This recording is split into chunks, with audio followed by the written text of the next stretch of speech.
మన కాంట్రవర్సీని దాటి కాంట్రవర్సీ చేయగలరా మీరిద్దరు? I thought I should title this episode God does not censor. Yes. నాకు ఎందుకు సార్ బాగులు చేసేటప్పుడు ఇలాంటి మంచి కామ్ ఆఫీస్ ఎందుకు లేదు మాకు. అప్పుడు డబ్బులు లేదు. అండ్ నువ్వు స్టోరీ చూస్తే అందరికీ ఛత్రపతి అన్న కథ కనబడుతుంది.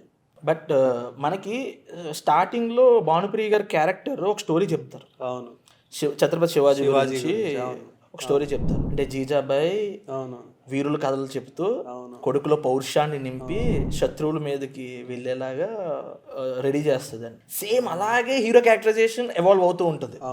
ఇంటర్వెల్ సీన్లో జనాలందరూ ఛత్రపతి ఛత్రపతి అంటుంటే అక్కడ నీకు టైటిల్ జస్టిఫికేషన్ వస్తుంది. బట్ యాక్చువల్లీ ఛత్రపతి అంతటి వాడు అయ్యాడు అని తల్లికి తెలియాలి. బట్ తల్లి కోరిక కదా అది. తెలియాలంటే తల్లి కలవాలి.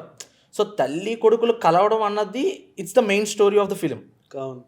ఈ ఛత్రపతి, ఈ హీరోయిజం, మాస్ సీన్స్, ఇవన్నీ decorations of the story. Correct. Mass decorations, commercial decorations of the story. So first 10 to 15 minutes is a beautiful setup for a proper commercial oriented film. అప్పుడు భానుప్రియ గారు ఓ శంఖం వేస్తారు, నేను అది కొనుక్కొని వేసుకున్నాను తెలుసా. ఆ శంఖం గిఫ్ట్ అది యాక్చువల్ ఆ శంఖాన్ని ఇప్పుడు మన కల్కి సినిమాలో రిఫరెన్స్ కింద వాడారు తెలుసా.